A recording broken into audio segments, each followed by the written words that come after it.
Yo, yo, yo, what's up, everybody? We are back again. That's right. This is season 2 with the Class in Session podcast. I am your host, Logan Taylor, and my partner in crime, my brother, Mr. Dontay Hampton. And we got a special guest for you all. Dontay.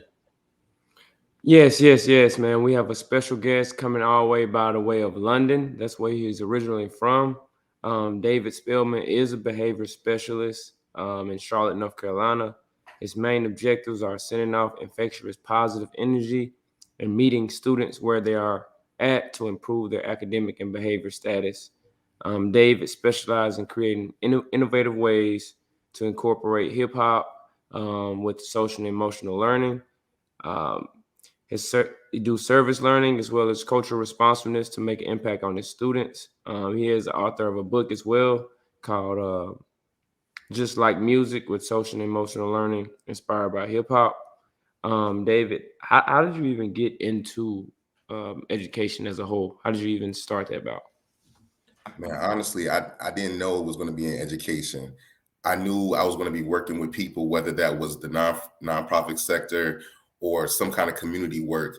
But just being in college at the mighty Virginia Union University out in Richmond, Virginia, an undergrad, I started tutoring kids. So I just seen the discrepancies with a kid that would be in middle school reading on like a third grade level and just not understanding why is that the reality. So I knew there was a lot to be desired or a lot to be gained in somebody like myself, being an educator, working in the schools to try to, close those gaps and just help those students out because obviously they weren't getting that type of support that they needed. So that experience really geared me towards getting a major in psychology and really wanting to, get into the school system because I felt like I could definitely add value and be that support or be that voice for those kids who didn't have it. So that's what led me to education.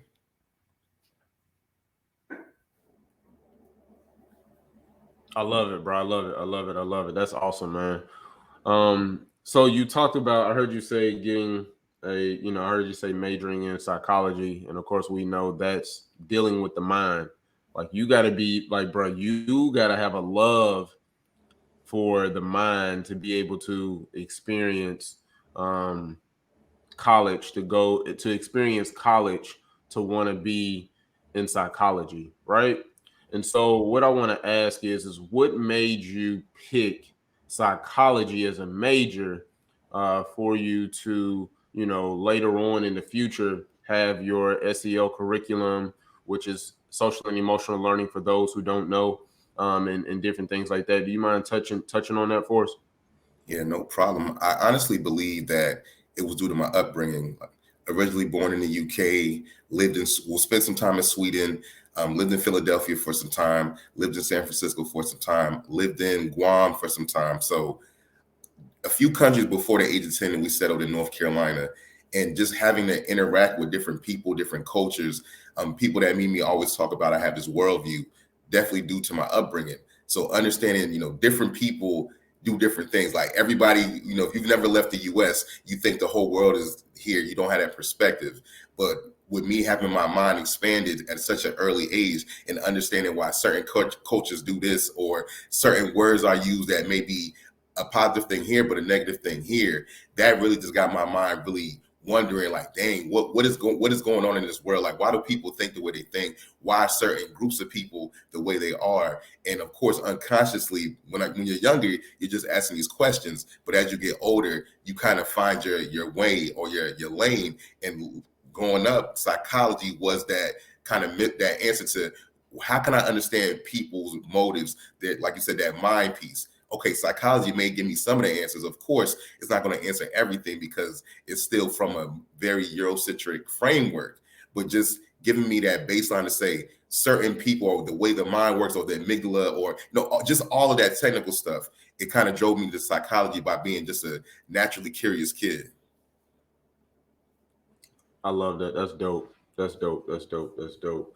So, what is a common myth about your job or field of expertise that when you first started, you was like, "Yo, like that's what y'all think goes on in the education space," or it could be, hey, I really didn't know this, right? Like I wasn't privy to this, and so I'm not aware of, hey, you got people now that, are administrators, and some people think that administrators are just paper pushers, right?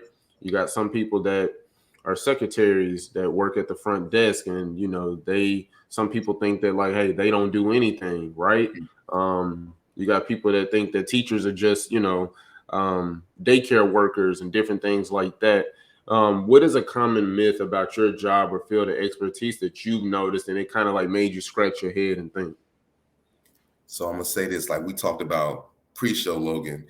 I'm not a classically trained teacher. So people meet me and they say, man, you wrote this curriculum. How long have you been teaching? And I'm like, I am a teacher, I am an educator, but in the sense of I teach social skills. So in my professional career, I've always had roles of like behavior modification, behavior specialist, interventionist, all those kind of things. And this answer is to people in the school and to the public at large. When you hear the title of behavior modification, behavior specialist, they think I only deal with the bad kids, and especially with me being in SEL. SEL is only for those kids. No, SEL is for everybody. Everybody could benefit from learning how to goal set. Everybody can benefit from learning how to control their emotions when they're upset. But then with my day job, behavior is for everybody. And this is the thing, when we think of negative behavior, we just think about that kid that's acting out. But I'm gonna give the listeners something to think about, like to reframe that. If you have a child that doesn't know how to handle their emotions, maybe they do their work and they get one bad grade, they might contemplate committing suicide. That's still behavior. So it's not just the kids that are outwardly acting up. I deal with the entire student body, because you never know what somebody's going through, or you never know where they are in their like just personal development. So we always give attention to the kids that are acting out or the kids that excel like academically. But if you ever know about that bell curve, taking it back to psychology, that middle is where more population of the students are. And those students often go overlooked. So if nobody's making them feel seen or heard, I feel like that we're doing a disservice in education. So the number one misconception is I only deal with the bad students. Hey man, he dropped the bar, Tay. Bro, he dropped the bar, bro. He said most people think that I only deal with the bad kids. But then he brought it back together and said that bell curve where most kids are in that middle part, and they're the ones that get left out the most, because you have the good kids that you're like, oh, they don't need anything because they're making the A's. They're not giving you any behavior issues. They're not giving you any problems or anything like that. And then on the other end of the spectrum, you have the bad kids where, quote unquote, right, are the class clowns or acting up and different things like that. But nobody talks about the middle, right? Nobody talks about that. And so I thought that was an interesting perspective in regards to that, Dave. So man, like, yo, that's super dope, my brother. Super, super dope, man. And I think that's man, that was good. That was real good. Dontay. All right, David. So what would you say your biggest struggle is as far as with being a behavior specialist and trying to intervene between the two as far as dealing with your low-end kids versus your top-tier kids?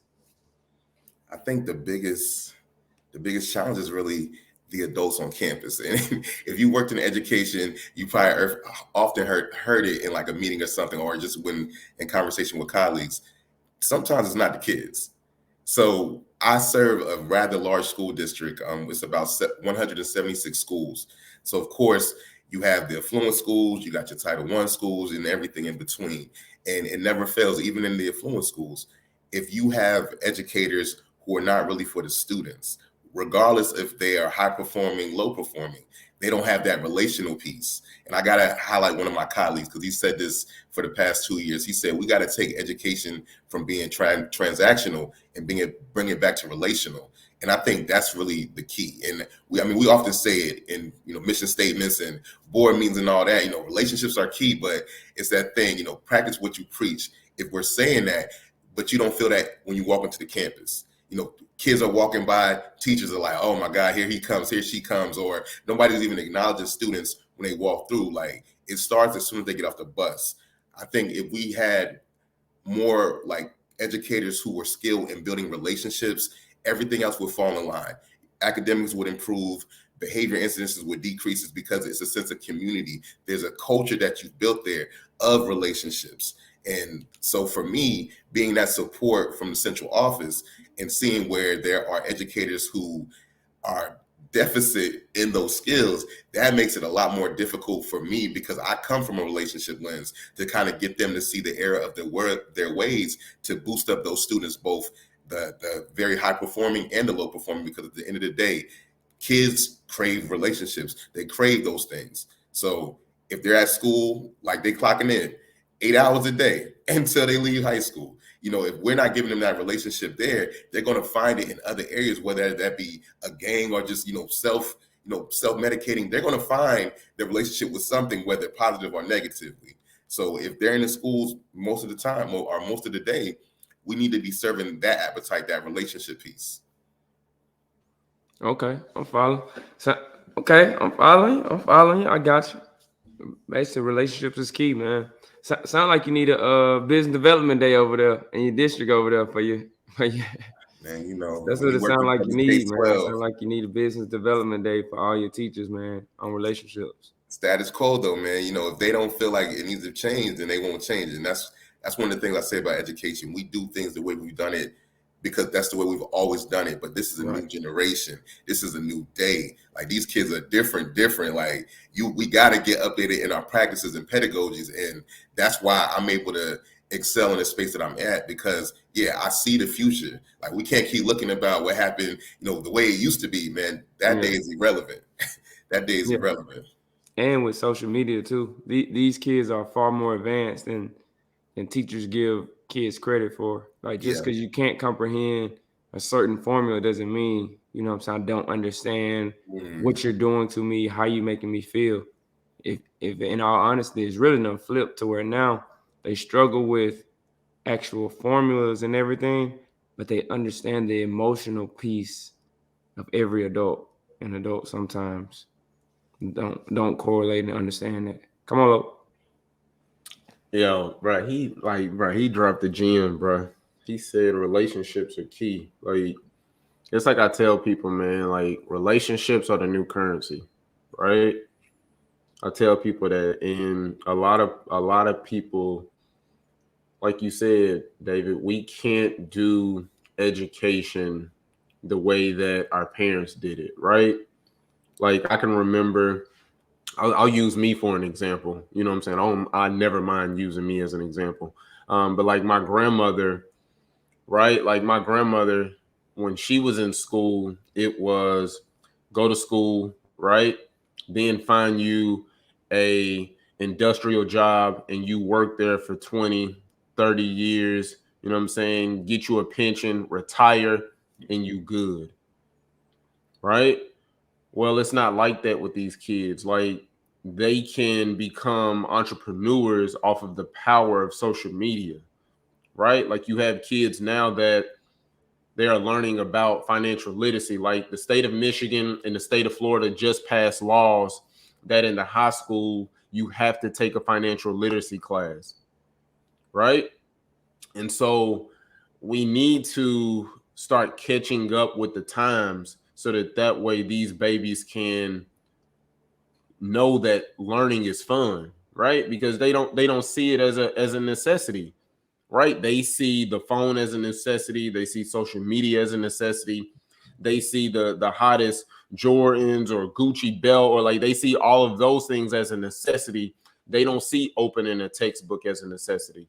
And so I think being able to adapt, right, like you said, and being able to change some of the ways on how we encounter with these scholars in regards to education, then I think we can start moving in a different direction and moving forward. And so I think that that's important on what you said, because I remember, when I first started Y.B.Normal, didn't nobody know that, you can get paid from this. Nobody knew that, oh, like, no, this is a real business. You know what I'm saying? Like, I can remember, like, when me and Dontay got our first check, we got our very first check that we got was a 5-figure check from our curriculum development program, right? Like, once people started noticing and seeing, like, oh no, like these brothers are like they really getting paid from doing this. We not, I mean, yes, we doing this because we care and we love, but it's like, bruh, I can't pay my bills off love. You know what I'm saying? And so I realized people wasn't really taking us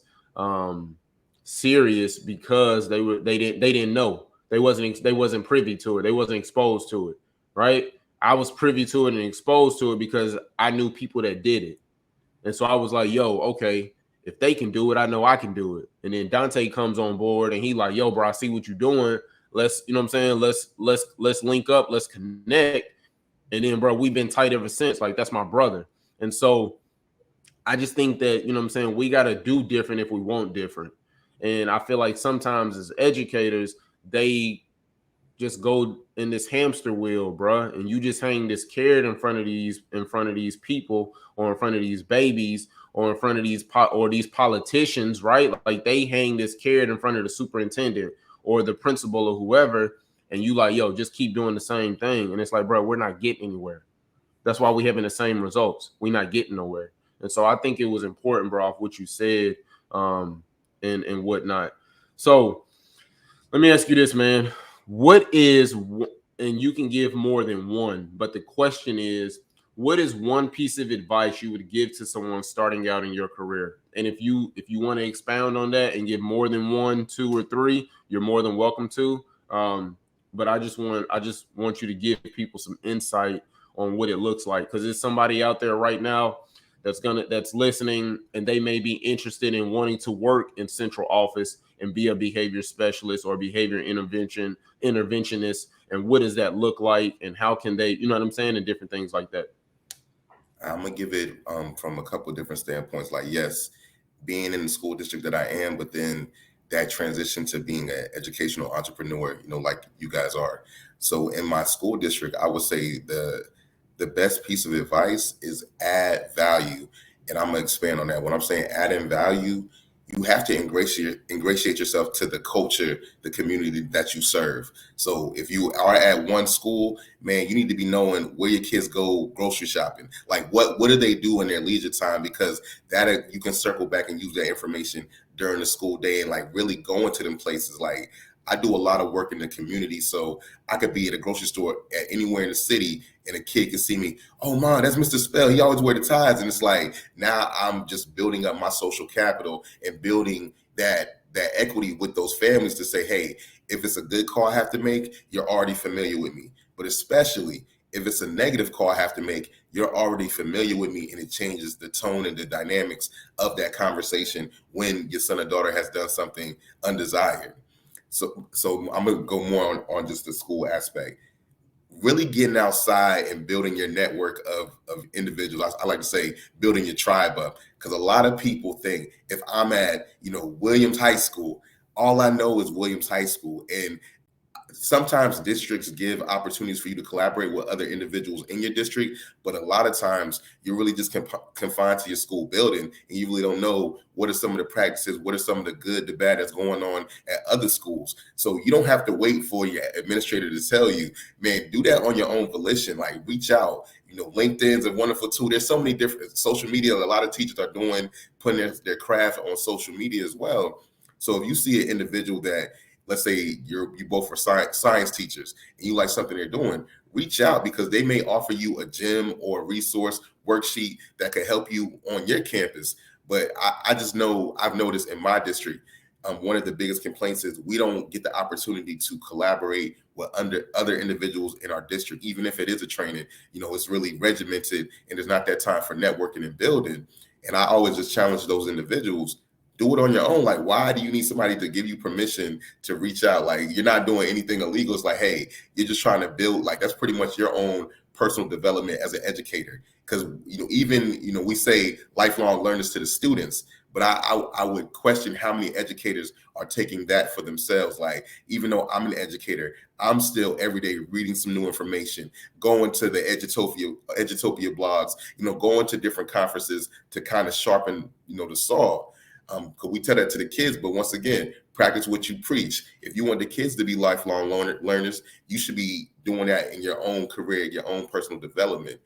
So that's definitely for, somebody that's in the school district, that wants to just grow in there. But with the book that I created and the work that I'm doing at schools across the country, the best piece of advice for an inspiring educational entrepreneur is know your field of study. I'm in the SEL space. I know all companies that are doing similar work in that space, because you're trying to, well, even though we're all serving the same population, K-12s, what are some of the pain points? Like, talk to different schools. You guys have this SEL curriculum. What are some things you like about it? What are some things you don't like about it? Now you're working on your master plan. Like, of course, I do SEL through hip hop. And, going back to an earlier question, the misconception is, okay, so you just making beats. I say, really, we don't even listen to the music. Honestly, we take the lyrics and connect them to social and emotional learning. So now they're more intrigued, like, okay, there's no music involved. Like, I may play a snippet of a track, but it's really focused on that lyric. Then I talk about how I connected to ELA. So now it's hip hop, social emotional learning, and English language arts. I have really got people's attention with that kind of delivery. So whatever an inspiring educational entrepreneur is trying to do, you got to set yourself apart. And you can only do that by doing the research on whatever it is the market you're trying to dominate. But then, and this is something I say often, how are you bringing value? I said it earlier. For me, the first email I sent, I've created some worksheets, and I offer them free worksheets to a school district, a decision maker, because now they're like, okay, this man is not coming with his hand out. He's bringing some value. And typically it goes like, oh man, this worksheet is fire. What else do you have? Well, I have a whole curriculum. Hey, I can do workshops for your educators. Hey, I can do sessions with your students. So how are you bringing value to your potential customers, the potential school district that you want to work with, especially for the people of the culture? I often tell this to my students. We come from a society of orators. We're good with the mouthpiece. We can talk all day, but then some people like to see it on paper. So if you're creating something as far as an educational entrepreneur and you don't have anything tangible, that kind of puts you in the back, like in the back of somebody's mind. You need to be at the forefront. So if you have something you can leave them with, whether it be a book, whether it be a worksheet, man, they're like, oh man, I can touch this. I can see this. I can shoot this to somebody I feel like this could benefit. But if you simply just talking, yeah, it may sound good, but then what are they going to go off of when they meet somebody? Like, hey, I met Logan Taylor. He has this book on SEL. Take a look at this. That sets you apart from a lot of different people.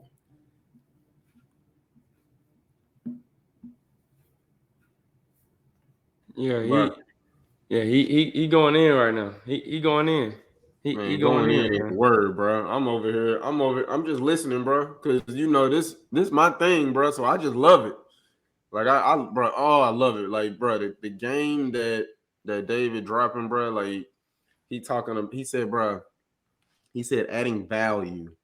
And I think, bro, I really, really, really need people to listen, bro, because that is what's going to set you apart every single time, is the value that you add. He said, bro, I email the educators and I send them a worksheet.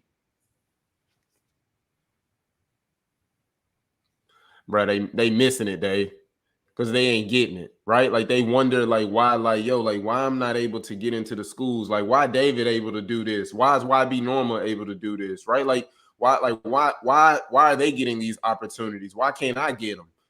They not adding value, right? Like you said, you have to stay at the top of their mind, because as us three, as we know, because we work in the school space, bruh, administrators get at least minimum, bruh, 500 emails a day. Probably 1,000. Probably 1,000. At bigger schools, I'm sure. I'm sure they get thousands of emails a day, and you like, yo, like, why they not responding back?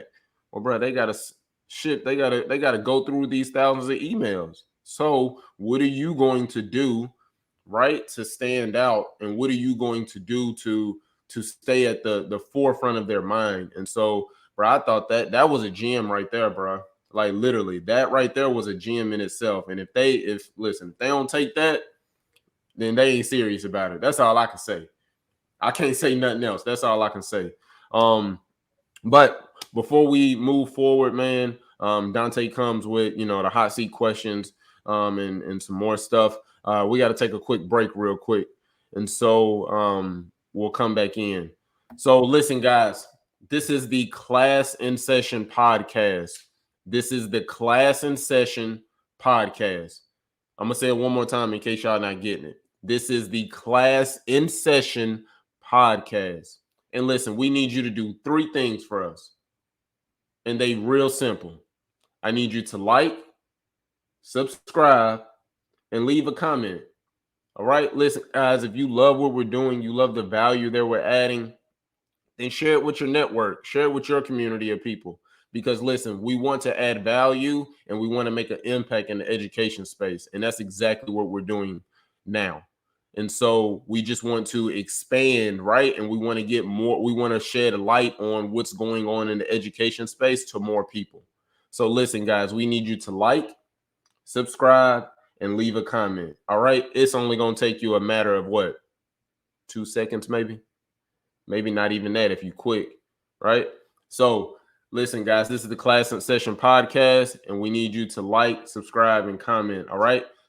Back to the episode. Dontay. Yo, so Mr. David, man, my first question for you is, if there is one thing you can change in the education system, and we're talking on the global scale here, we're not talking in Charlotte, we're talking more so the whole U.S. If you met with the Secretary of State, she said, hey, Mr. David, we got one thing for you can change in the entire education system, and it will be uniform throughout the country, what would it be? Okay, definitely this. I'm not going to say completely change the standardized testing like model, but we have to modify it. And I say that to say, yes, some of those skills definitely need to be taught. But at the same time, if we're talking about end of grade testing for this new generation, we have to modify the things that we're testing on, like an elective as principles of business, like you talked about, financial literacy. Those things are really going to be more impactful for the duration of their life versus whatever happened in their state, history tests. They may have that for a trivia night. I always tell my kids, when you get older, 21, 21 and over, you're out of the bar or whatever, there may be a trivia night that this question may circle back. But for the majority of your life, this information pretty much lays dormant. But having standardized testing for stuff like financial literacy, principles of business, social emotional learning. I know there's some states that they don't even measure SEL, but we say it's important. That's why schools really don't take it serious, because if my Department of Education doesn't even monitor SEL scores, like I know Panorama for one, they have different assessments. It's like, okay, we know, we're doing terrible with sense of belonging, but if nobody from the state level, from the political side is going to say, hey, we need to boost this up, schools are like, well, if they're not paying attention to it, it's whatever. But what they do pay attention to? The Algebra 1 scores, that ELA, some of those things like that. So I feel like changing where we're placing our focus as far as standardized testing, that could move the needle for all students, not just certain, ethnicities, but if we're talking globally, and I'm sure other countries are doing it. I can't speak for all the other countries, but there's a reason why they're getting higher marks than us, because they're focusing on other things as well. So I think modifying the standardized testing process, or the things that we are testing on, should be modified. Yes, you're still going to have some of those things that are still present right now, but adding financial literacy, knowing how to do a budget, like those things should be a part of standardized testing, because like I said, as kids matriculate through life, they'll be focused in doing more of those things than, Y equals MC squared. Like they never reference that, more than likely. But some of these real life situations, that will be coming up every day. I like that. He's on fire. He's on fire. Hey, keep passing him the ball, Dontay. Keep passing him the ball. No, I like that, man. We not heard standard, like modifying the standardized testing, but we haven't heard as far as what to incorporate with the standardized testing. I liked it how you said to incorporate the financial literacy, like how to make a budget. I think people would take testing more serious if you had basically more real life situations on that testing. I actually was doing some research and I seen a lot of kids. So like a lot of kids who are homeschooled, they're going to project learning, like a project learning base to where it's no specific subject at all. So let's say you're 6 years old, you're learning life based on your interests. And it's minimal, like, so let's say like if math is very minimal, you're learning life as in, okay, all right, do you like to work with your hands? Do you like building stuff? Do you like to be outside? Do you like bugs? And they concentrate on that as they get older, which is pretty crazy. And then they did the research and come to find out, as that kid got to be 16 years old, he was acing benchmark. Like, it was twins, and they was acing benchmarks because they started out, they didn't concentrate on, hey, you need to learn how to count, or hey, you need to learn how to speak this way. It was more so letting the kid run with their imagination and then circling back to those core fundamentals of learning, which is pretty cool. But what you guys say, Lo? Nah, bro, he on fire, bro. Just keep passing him the ball, bro. Just let me set the pick, bro. Just let my man Hey, listen. man, He I'm on a shoot, fire man. right What now. they say, shoot is shoot, man. You Give feel me me? the rock.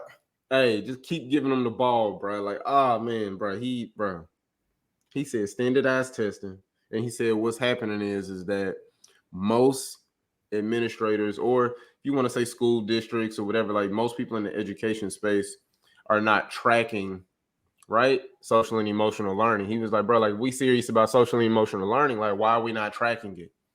Right? Like, why are we not tracking time management for our scholars? Why are we not tracking self-awareness for our scholars? Why are we not tracking the inclusiveness to make them feel, you know what I'm saying, wanted and loved and stuff like that? Like, why are we not tracking those things? Right? Like, and of course, man, you know, on the grand scheme of things, like, we're tracking, like you said, like those common core classes, right? Like the algebra and stuff like that. And of course, you know, the bullying, the suicide, like, you're tracking those things. But I think that, you know, we need to take a deep dive into bullying and suicide. Like, yo, like, why are you having these mental health thoughts, right?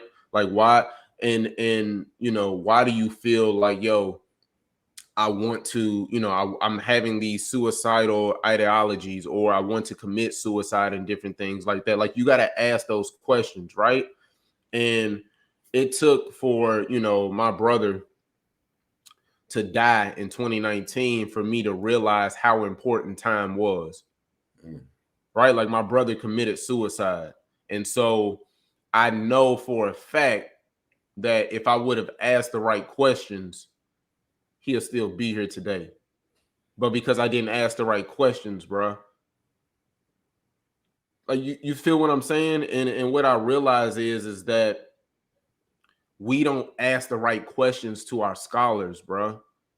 We don't get down to their level, right? Like, you get educators, bro, that's got the doctorate, or they got the masters, or, you know, they're the principal, and so they're like, yo, I'm up here, like, you know, you need to listen to me. But it's like, sometimes, bro, we need to come down to their level, and we need to listen and figure out, like, yo, like, why you feel like this, why you acting like this, like, what are your best ways of learning, right? Like, do you like it, you know, audio? Do you like it visual? Do you have to be hands on? Like, you get what I'm saying, bro? And I think that once we start to, like, learn from the lens of the scholar, instead of trying to learn from the lens of the principal, and you want the scholar to learn from the lens of the principal, then we can start to get somewhere.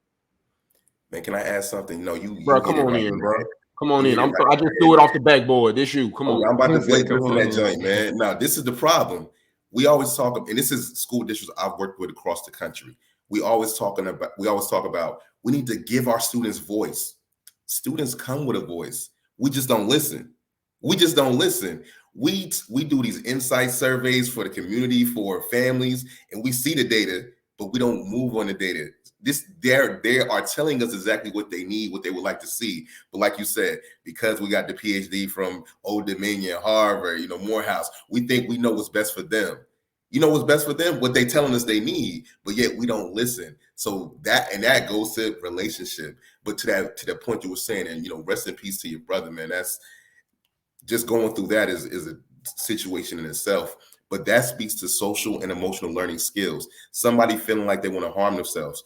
There's something missing with their self-management, managing those emotions. When you talked about bullying, that's SEL competency of relationship skills. Like, we see these things on campus and our antennas don't go up like, hey, we have an issue with bullying. We need to work on our relationship skills. That's social and emotional learning. Like, there's a disconnect there. These major issues that we're having, if we do the root cause analysis, it's because social and emotional learning is not being taken seriously. Run that back, Turbo, because I think they missed what you just said, bro. Like, run one more time, bro. Like, we're gonna rewind the play. We're gonna go back. I'm gonna throw it off the backboard again. Like, bro, like I really need people to listen, bro, because David is giving the game. Bro, he is giving the game, bro, right now.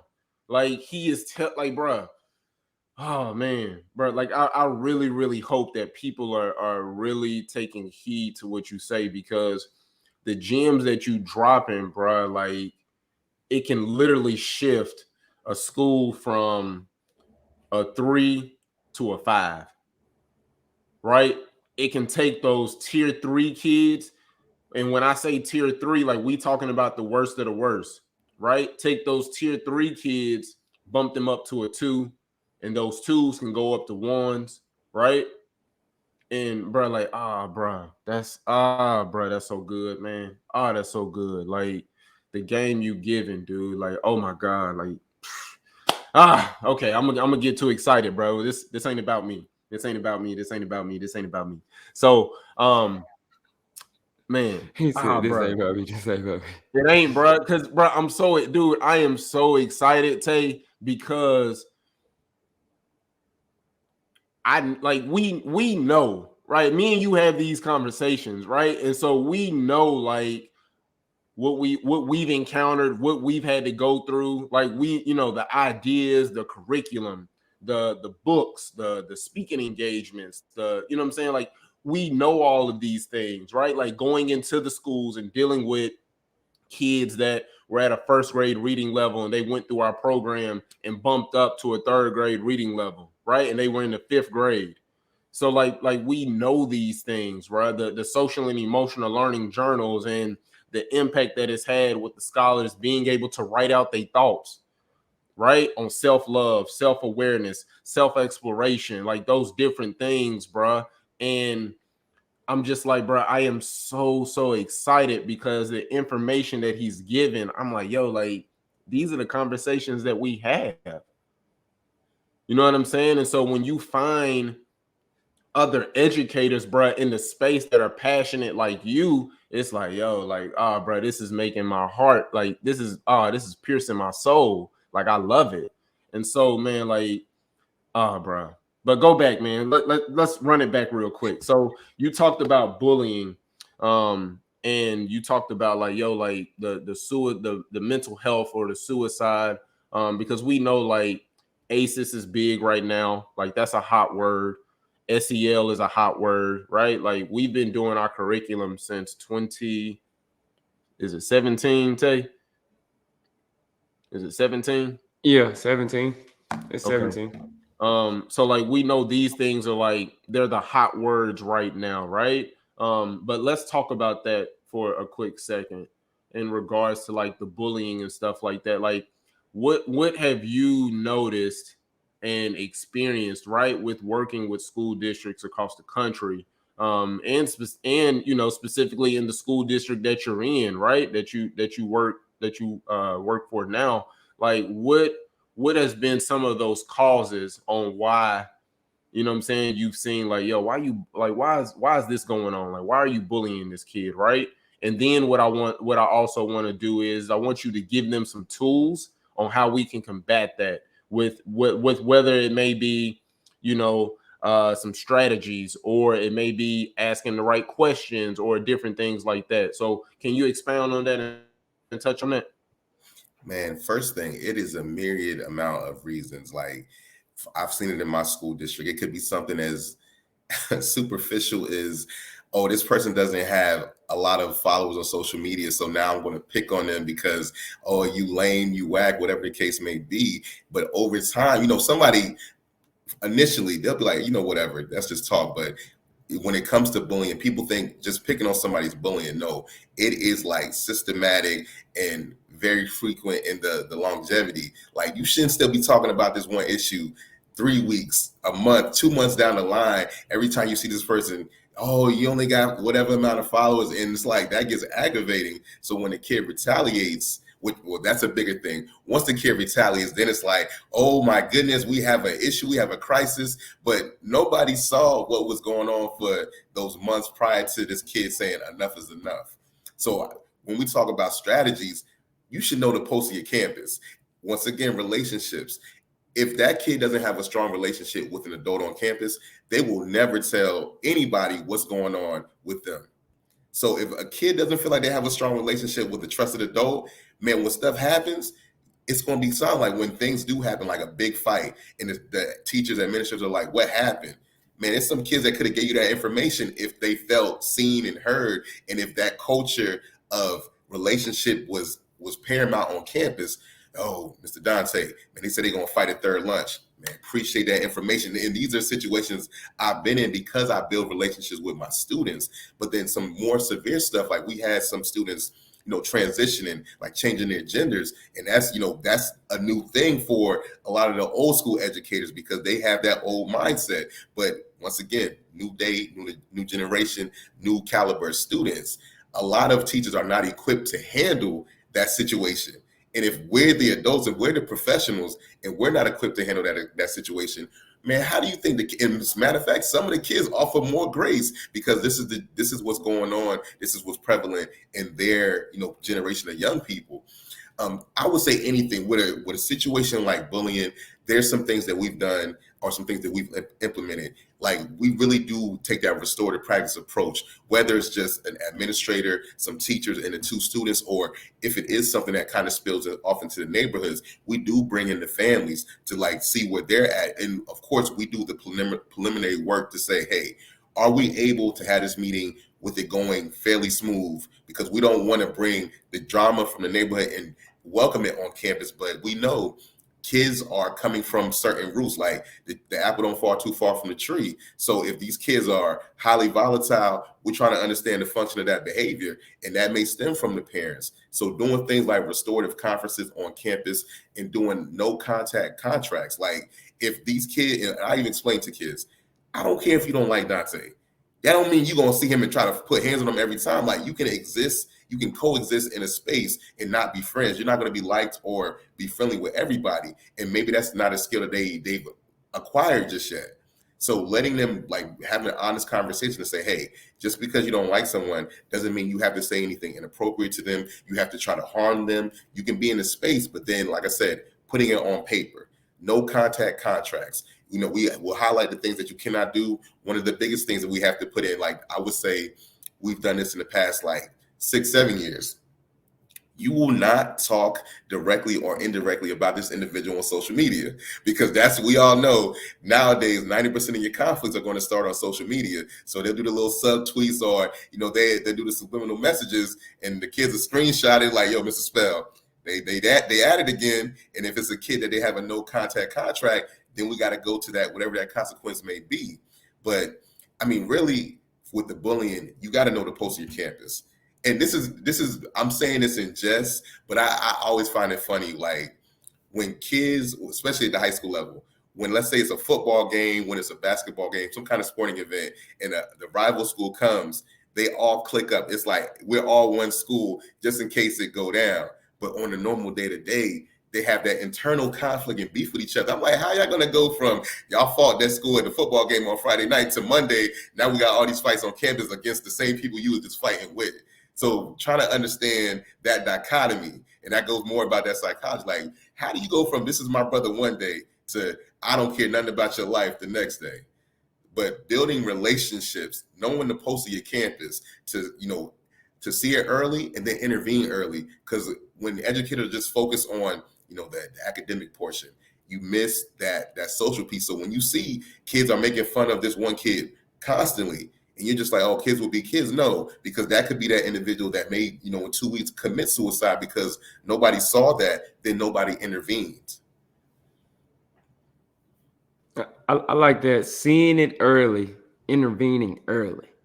That's very, very, very, very, very, very, very, very, very, very, very important.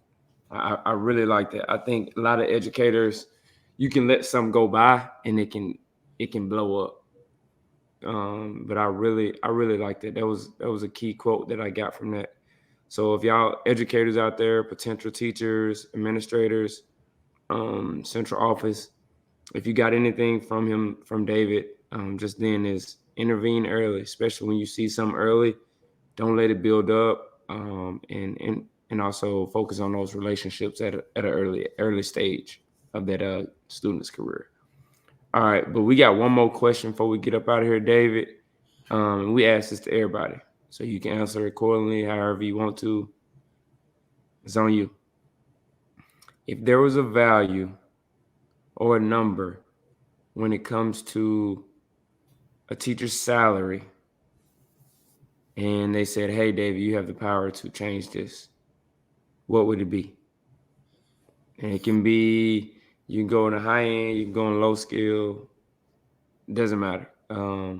We had a variety of answer. We always ask everybody this, so you can go. The floor is yours. You can say what you want.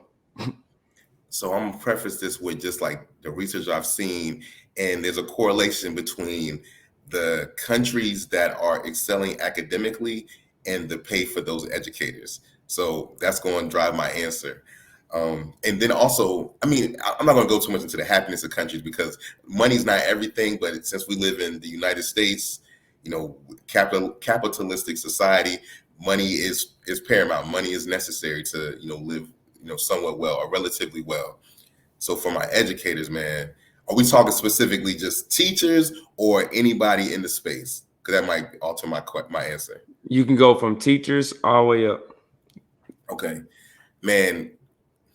Everywhere is different in these United States, but I'm gonna say like this. This is a number I've always thought about. I don't know why. Don't ask me no rhyme or reason, but livable wage for teachers, like considering all the time that goes into it that people don't see. They just think about, oh, you're in front of the kids from 7:15 to 2:15. Nah, I got to create lesson plans. Oh, I got to go to sporting events to help build that relationship. Man, I started at 85,000. I don't care. First year, of course, first year teacher. Then, depending on, the scores and all that, and just being ingratiated into that community, there should be some, like, what do they call it? Performance bonuses. If you're helping kids create a club, boom, you get a little bit of money.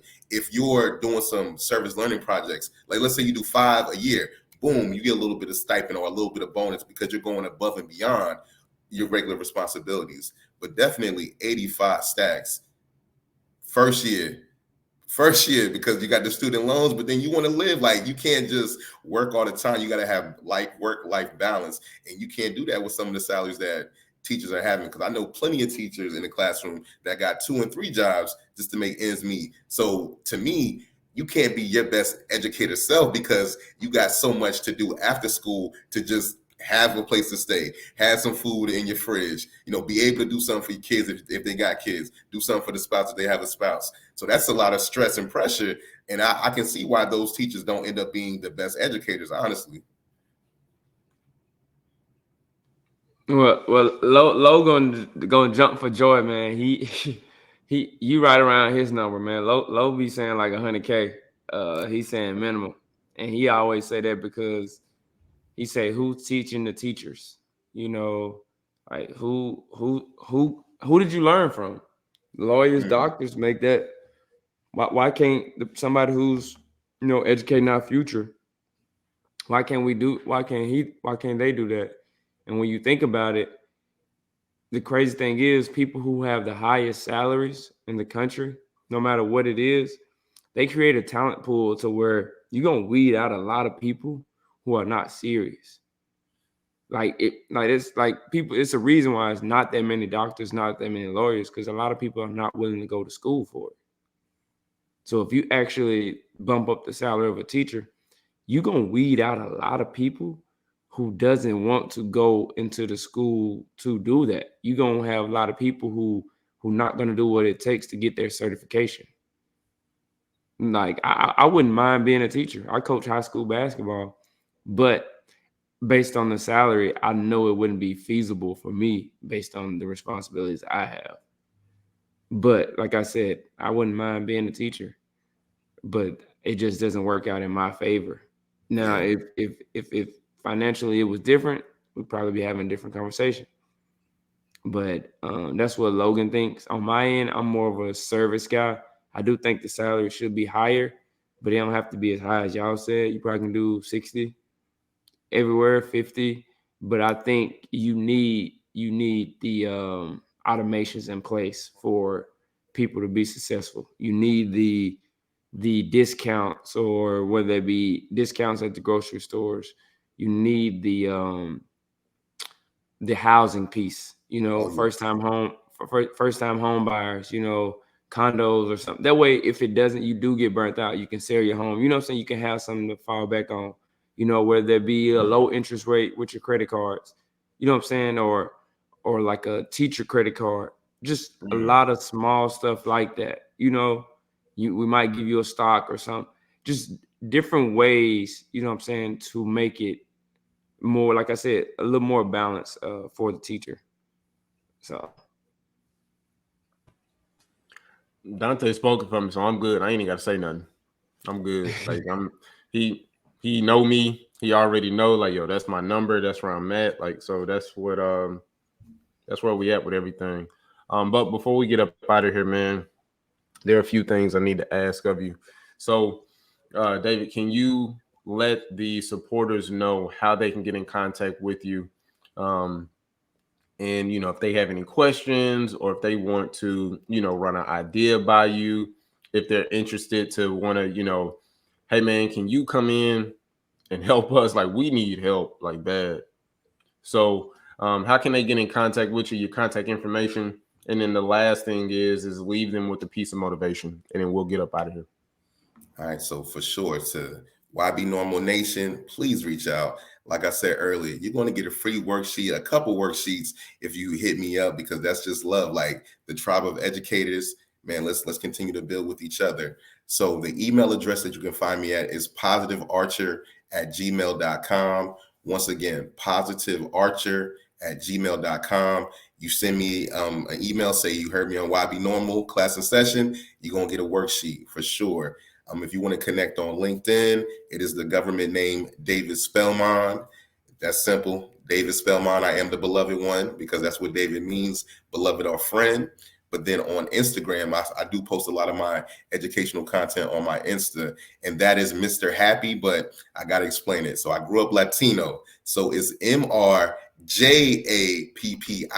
So you wouldn't see the name Jose and say Jose, you put the H sound. So my happy is spelled with a J. So once again, on Instagram, it is MRJAPPI. So you can find me on Instagram, you can find me on LinkedIn, and then of course you can hit me on my email address. And as far as a piece of motivation for the educators, and really just anybody that listens in, because I'm sure it's more than educators that tap in with y'all. In every chapter of my book, I have this one line, and it's just an affirmation. So it's not just for students, it's for just anybody whose heart pumps. Like, you wake up, you blessed. But with me saying that, you have greatness inside of you. And I've often said this, I don't care if you're 5 years old, I don't care if you're 85 years old, you have greatness inside of you. We all come from that higher power, that being. So if I'm telling you, you have greatness inside of you, the job for you as a person going through this life is, how do you showcase it? We all have innate skills. You got to find your lane and then live in your excellence, live in your greatness. It may not be creating SEL content like we're doing right now. It may be a chef. It may be flying planes. Like, everybody has an innate ability, your greatness. I need you to identify your greatness and then showcase it to the world. So the motivational piece is, everybody listening, you have greatness inside of you. The challenge is, find that greatness, cultivate it, and then show the world. I love it. I love it. I love it. Oh, I love it. He said, listen, find your greatness, cultivate it, and show it to the world. Man, Whoo-wee. This right, man. Oh man, David, my brother. This episode, bro. He dropped some good stuff, man. Oh, bro, he dropped so many gems, bro. I'm like, yo, wait, what? Wait, hold on, time. Wait, this what? Oh man, yes, that's right, absolutely, yep. Oh, bro, he was dropping them, man. So, listen, man, thank you so much, bro, for coming on here. Thank you so much, man. Like, I appreciate what you do.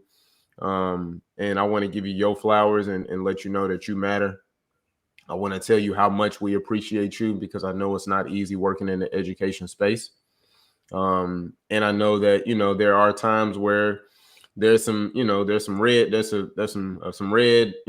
tape that, you gotta work through in order to get to, the outcome that you want. And so I definitely understand, the politics behind it and all of that. And so, I just want to say, man, that we honor you and that we appreciate you, my brother. And thank you for what you do for these babies, man, because I know it's not easy. Nah, man, I know it's not easy. Let me echo those sentiments, though. Y'all brothers created this platform for educators to come and live in their greatness. You've had people from all walks of life. I mean, I definitely love that y'all had a brother from Colombia. So this is global. Like, this is me doing my research. So big up to y'all brothers as well. I wanted to say in the beginning, if y'all had asked me to say something, I wanted to say first things first, rest in peace, Uncle Phil. Yeah. Big up Nicole. But then the next thing, man, big up y'all for this platform because it is necessary. Not just the mainstream, quote unquote, mainstream voices that can only talk about education. Nah, you guys are doing it for the culture, and I appreciate that. Bro, I appreciate it, man. We really appreciate man, that, for bro. real. All of him, none of me, man. That's what I tell people. So I really appreciate that. But listen, guys, we up out of here, man. Listen, please get in contact with David. All right. The value and the game that he has given you all today. Oh my God, man, mind blowing. Like, listen, you can shift the climate and culture in your school. If you're looking to be a educational entrepreneur, like he just gave you some game on how you can add value. So man, to my brother David, man, thank you so much. Thank you so much. Thank you so much. Thank you so much, bro. Dontay, bro, I love you, my dog, my G. I appreciate you, man. It's all love this way, man. I love you so much, bro. You, your family, KP, everybody, bro. Malik, everybody, bro.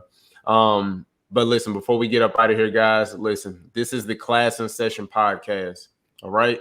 Listen, I need you guys to share this with your network, share this with your community, share this with your educators, share this with your family. Like, just share this with somebody.